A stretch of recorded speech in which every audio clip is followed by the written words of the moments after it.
Yo! Video games. What up, dudes? It's Matt here from YoVideogames. My E3 2017 hands-on coverage continues this week, and I figured, okay, I got the Nintendo stuff out of the way, so I probably should talk about the game everyone wants to talk about, but I have a little bit of a problem with that, and that is, well, I don't really know what else I can really bring to the table, other than the opinion of someone who's not good at fighting games. Of course, I'm talking about Dragonball FighterZ, which is the apparent pronunciation of the title, not Dragonball FighterZ, which everyone on the world seems to think it is, and I think it actually sounds better if we called it Dragonball FighterZ. But whatever, it's Dragonball FighterZ. So, like I said, I don't really know what I can bring to the table that Max hasn't already probably covered, will cover again, and cover ad nauseum. Once he's in, if we ever do get direct feed, that'll be great.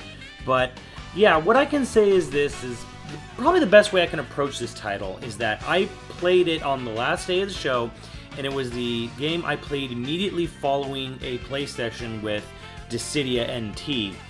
And that's probably a good segue point in. I probably won't be doing any sort of hands-on video or anything about Dissidia because the fact of the matter is I only got to play one round. It's a very complicated game.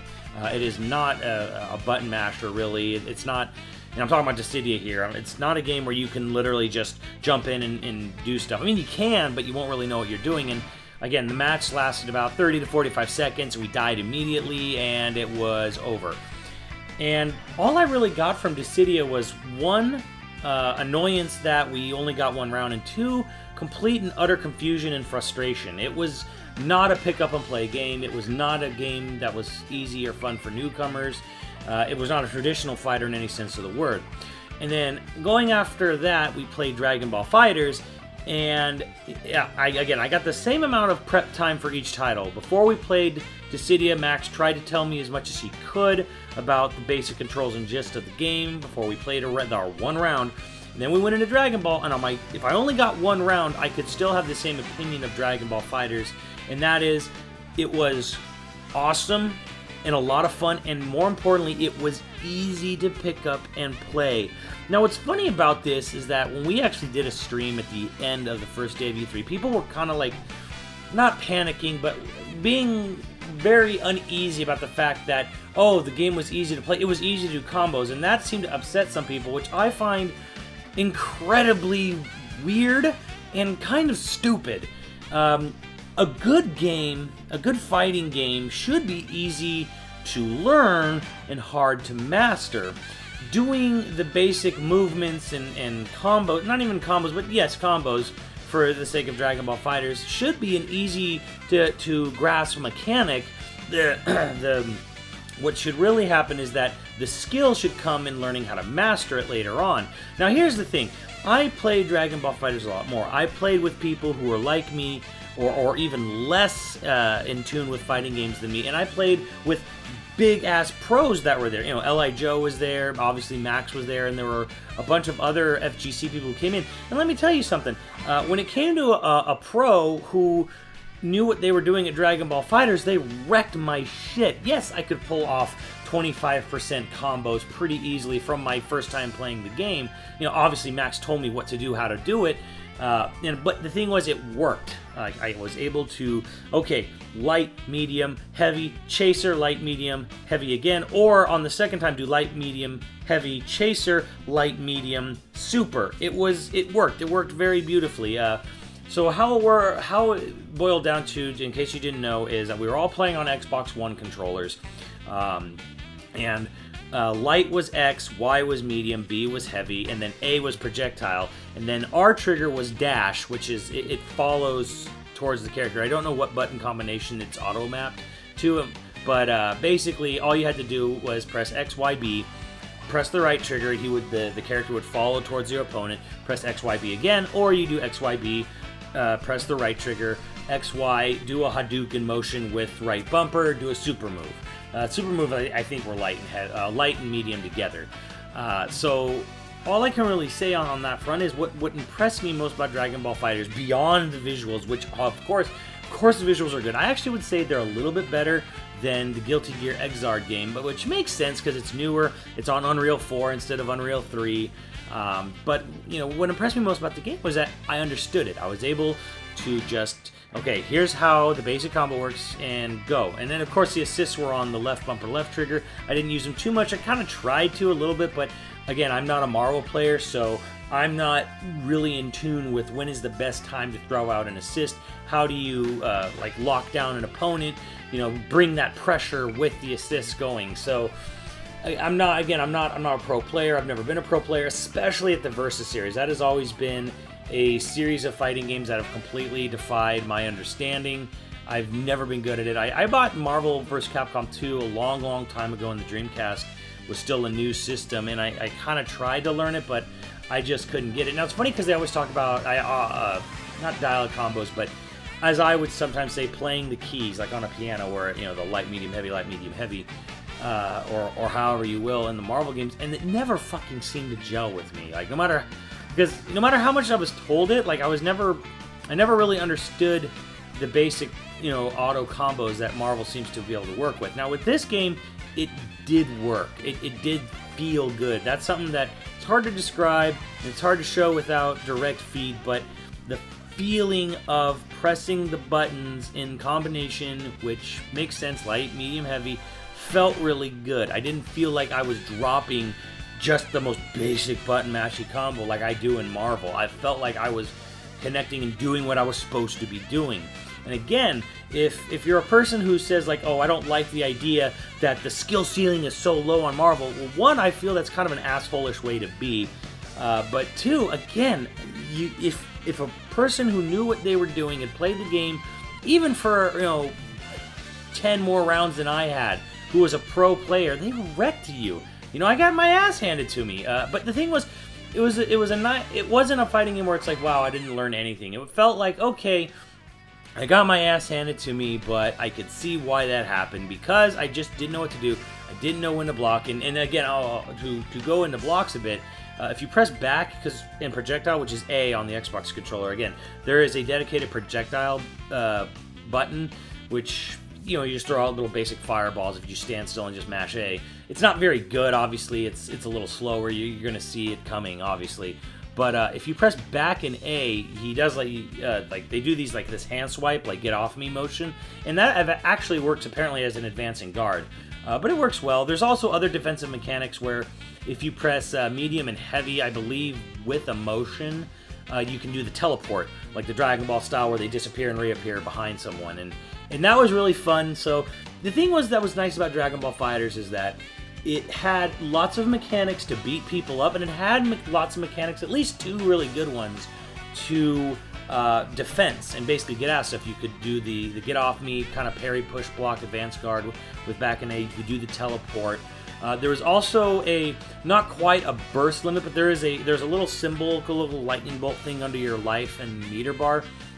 And you're able to basically sort of, like, I don't want to say Red Roman cancel, because I really don't know if it operated like a Red Roman cancel, and it was kind of something we were really only trying to figure out on the very last day, at the very last hours of the show.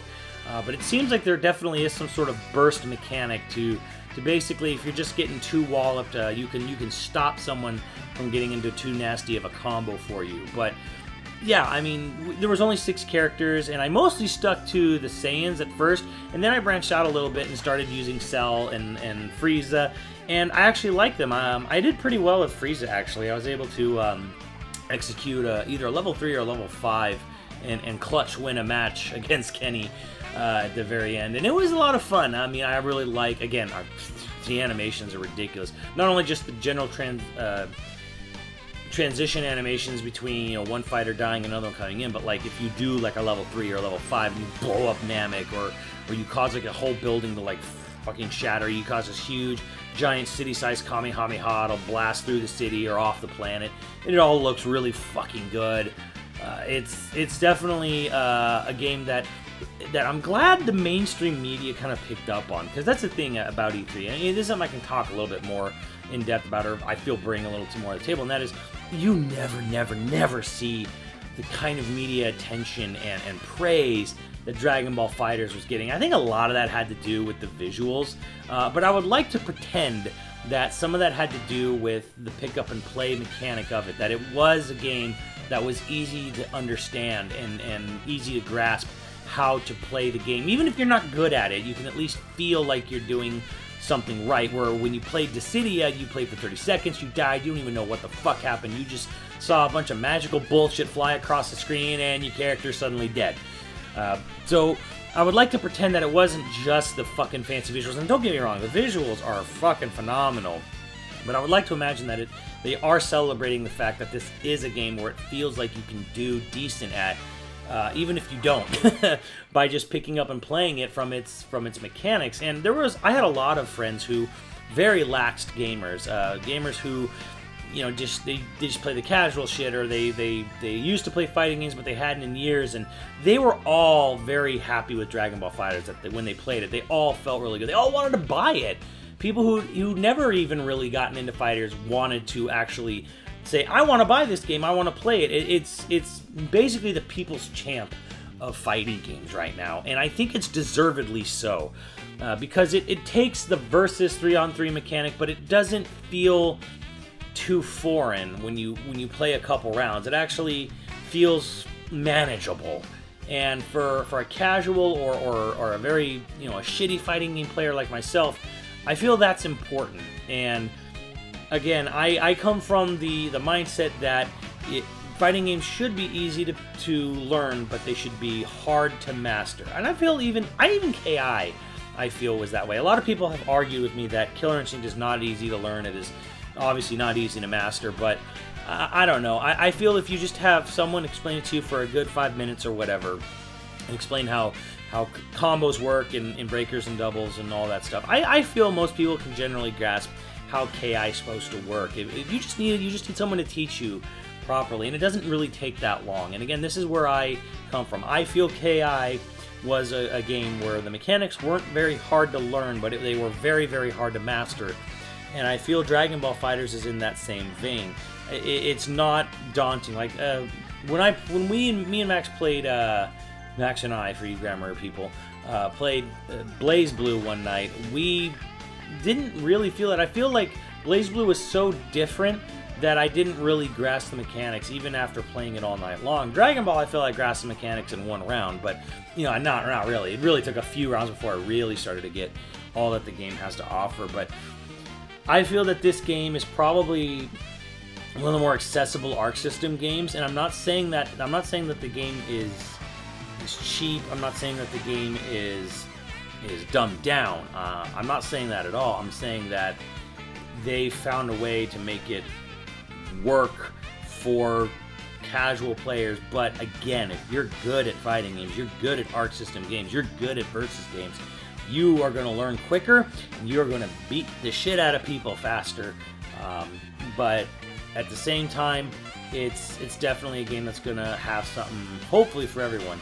The talk at the show did seem a little discouraging for single player. There was a sort of general, for every fucking fighting game lately, and especially at E3, there was this weird drive. We're going to make it a big esports. We're going to go esports. You know what? Let me just quote myself from Assist Me Alien, and I just want to say, fuck esports. I don't have anything against esports, but I just feel that there's more to fighting games and gaming in general than just the best of the best.